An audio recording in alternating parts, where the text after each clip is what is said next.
Oke, assalamualaikum warahmatullahi wabarakatuh. Kita lanjut kawan-kawan ya, kelas asik sama kelas bahagia. Setelah tadi kita belajar tentang sistem bilangan real ya, kawan-kawan tahu tentang himpunan terbesar semestanya sampai yang terkecilnya ya. Sekarang kita masuk ke subbab kedua yaitu tentang ketaksamaan. Ini penting untuk sebagai dasar nanti belajar kalkulus diferensial ke depannya ya, terutama untuk fungsi dan limit ataupun turunan, yaitu kalau ketaksamaan bicara ketaksamaan berarti tak sama ya, berarti tidak sama kayak gini ya. Tidak sama kayak gini, tidak sama dengan berarti kan bisa kemungkinannya kayak gini, cucuk-cucukan ya, atau kayak gini, ataupun kayak gini ya. Ada 4 kemungkinan ya kawan-kawan ya. Nah, jadi kalau di sekolah teman-teman sudah belajar misalnya menyelesaikan, eee dari persamaan seperti ini, ataupun persamaan kuadrat seperti ini, maka gampang ya untuk menyelesaikannya, berarti dibuat, apa namanya nih, eee, garis bilangan ya kawan-kawan ya, garis bilangan kayak gini. Misalnya untuk hasil dari X kuadrat kurang X kurang 6 sama dengan 0, berarti nanti, ketika, kalau sama dengan berarti nanti pembuat nolnya juga sama dengan ya, X sama dengan berapa atau X sama dengan berapa. Tapi kalau dalam bentuk ketaksamaan, misalnya seperti ini, maka harus dicari lewat, eee, garis bilangan ya kawan-kawan. Bisa ya mencarinya? Oke, nanti kalau belum jelas nanti silahkan nanya. Nah, di sini kita akan bahas yang pertama tentang selang-selang interval ya kawan-kawan. Di sini ada 2 istilah yaitu ada selang terbuka ya. Selang terbuka itu tentu teman-teman asumsinya adalah, terbuka ya, berarti tanpa sama dengan. Tanda sama dengan di bawah dan juga yang kedua adalah selang tertutup. Kalau selang tertutup itu berarti ada tanda sama dengannya di sini ya. Oke, berarti nanti juga ada kombinasi dari selang terbuka dan selang tertutup. Teman-teman bisa tengok di sini penulisannya ya, dari penulisan himpunannya. Kalau penulisan notasi himpunan kan seperti ini, misalnya ada selang A dan B ya, selang A dan B, kalau di garis bilangan atau grafik itu A dan B-nya seperti ini. Kemudian nulisnya, ingat teman-teman nulisnya kalau selang terbuka keduanya, baik di ujung bawah maupun ujung atas, maka penulisannya adalah, kurung, kurung keduanya tapi kurung biasa ya, kurung dalam. Kemudian kalau keduanya itu selang tertutup, maka di sini kurung siku ya, kurung siku keduanya. Kalau yang satu yang A itu misalnya selang tertutup dan yang B itu selang terbuka, maka penulisannya juga akan beda, seperti ini ya. Di sini pun akan beda, begitu ya. Kemudian untuk yang ini, X-nya itu kurang dari sama dengan B, berarti logika aja kalau kita buat 2 selang, maka selang terbukanya adalah untuk negatif tak hingga, berarti selang tertutupnya adalah B. Maksimal di B ya, maksimal di B. Kemudian kalau kayak gini berarti selang terbuka, begitu ya, intinya kayak gini. Karena ini kenapa kok ini nggak tertutup, karena tak terhingga kan masih terus ya, jadi dia bukan tertutup, tapi terbuka, begitu ya, untuk yang tak terhingga selalu terbuka.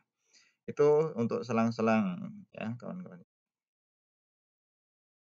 penulisan selang-selang. Kemudian kita mau menyelesaikan ketaksamaan, ya ini sebenarnya sudah dulu kalau belajar di sekolah. Di SMP ya. Nah, misalnya bagaimana cara atau prosedurnya ketika mau menyelesaikan suatu ketaksamaan, berarti ada beberapa yang bisa kita lakukan. Bisa menambahkan bilangan yang sama pada kedua ruas ya, jadi tidak ada istilah pindah ruas itu sebenarnya nggak ada ya, pindah ruas atau melompat gitu ya, atau loncat tuh nggak ada. Kalau besok teman-teman jadi guru, mengajarkan konsep ini itu kepada murid, silahkan dimulai dengan yang benar kayak gini dulu ya, menambahkan kedua ruas dengan bilangan yang sama, kemudian nanti untuk apa namanya, mempermudah pemahaman boleh kalau misal tetapi harus diajarkan konsep yang benar dulu. Selain menambahkan, teman-teman juga bisa mengalihkan kedua ruas ya, kemudian bisa mencari inverse-nya juga. Contoh, selesaikan ketaksamaan dari ini dan perlihatkan grafiknya, eee, very simple ya kawan-kawan ya. Ini mengulang saja, nanti silahkan dipelajari. Ya kayak gini, tambahkan kalau sesuai prosedur berarti ini tadi tambahkan kedua ruas dengan 7 gitu ya. Nah, tambah kedua ruas dengan 7, diperoleh itu, tambah kedua ruas dengan negatif 4x, kalikan dengan negatif setengah gitu ya, hasilnya kayak gini. Berarti bisa ditulis dalam bentuk notasi kayak gini, ataupun kalau dalam bentuk, apa namanya, garis bilangan, negatif lebih lebih besar dari negatif, 5/2. 5/2 itu berapa ya? Ya, kira-kira 2,5 ya. Wah, bukan kira-kira itu memang hasilnya 2,5 ya. Oke, itu contohnya. Nanti silahkan teman-teman, apa namanya, perhatikan untuk contoh-contoh lain ya, nanti di poin-poin pentingnya ditulis. Ini juga contoh lagi, ini contoh lagi juga sama ya, contoh-contoh aja semuanya.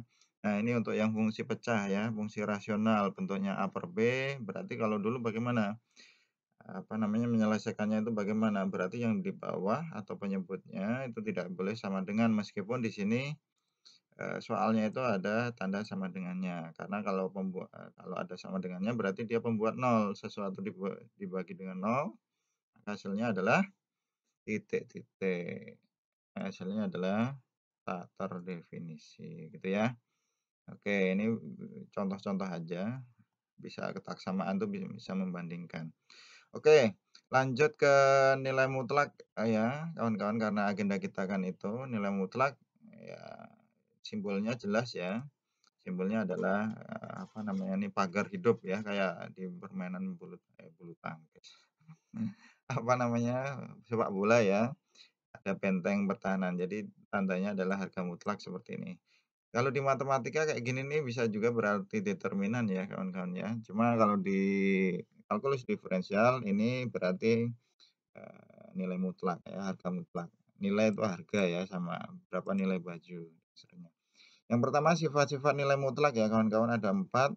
Kalau misalnya ada 2 bilangan kemudian kita mutlakkan, maka itu bisa aja mutlak dari A dikali mutlak dari B. Yang kedua mutlak, A dibagi B maka sama aja mutlak A dibagi mutlak B, ini harusnya dipisah ya kawan-kawan. Kemudian yang ketiga jumlahnya juga sama. Jumlah dari A plus B dimutlakkan itu kurang dari sama dengan. Ya ini dari ketaksamaan segitiga. Dan yang keempat, kalau A kurang dari B, maka dia lebih besar sama dengan dari hasil mutlaknya masing-masing. Oke, nah ini ketaksamaan yang melibatkan nilai mutlak.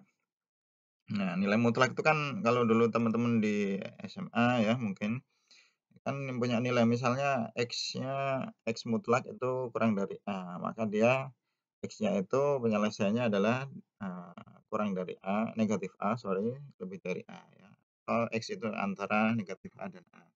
Kalau nilai mutlak X itu lebih besar A, maka, solusinya atau penyelesaiannya adalah X kurang dari negatif A atau X lebih besar dari A gitu ya.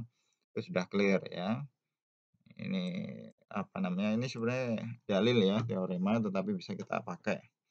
Nah, misalnya contoh satu, ini contoh-contoh yang dulu juga mungkin teman-teman sudah, misalnya selesaikan ketaksamaan berikut, nilai mutlak X kurang 4 itu lebih kecil 2. Tadi kalau lebih kecil tadi berarti kita pakai yang pertama ya kawan-kawan ya. Berarti kita langsung bisa, apa namanya, kita bisa ubah bentuk ini tadi jadi X kurang 4 itu di antara negatif 2 dan 2. Kemudian kita sederhanakan yang sama bilangannya, tadi kedua ruas ya ditambah macam-macam dengan aturan itu, maka diperolehlah hasilnya adalah X antara 2 dan 6 gitu ya. Nah ini contoh lain kalau lebih besar sama dengan berarti di sini tadi ya pakai yang kedua, atau ya, berarti ini atau ini, kemudian kita selesaikan, penulisannya boleh pakai, eee, seperti ini kawan-kawan ya tadi, seperti ini, karena tadi ingat yang sifat-sifat yang pertama tadi loh. Penulisan yang di awal tadi ya, penulisan yang ini, sebentar. Nah, penulisan yang itu, ini itu. Penulisan yang ini ya kawan-kawan ya, untuk nilai-nilai ini maka boleh ditulis kayak gini ya. ada nilai tak hingga dan seterusnya ya. Oke, itu penulisan untuk, eee, penyelesaian dari nilai mutlak ini ya. Nanti silahkan bisa didiskusikan lagi kawan-kawan. Nah, ini untuk penerapan dalam kehidupan sehari-hari. Oke, mungkin itu dulu untuk yang kesempatan kedua ini, part 2 yaitu tentang ketaksamaan dan nilai mutlak. Berarti kita tunai ya, pertemuan ini. Nanti silahkan kita diskusikan bersama kalau memang masih ada yang beberapa yang belum terlalu dipahami. Jangan lupa catat poin-poin pentingnya ya kawan-kawan ya, karena ini sebagai basic dasar dari untuk pertemuan berikutnya nanti fungsi dan limit ya. Semoga bermanfaat. Assalamualaikum warahmatullahi wabarakatuh.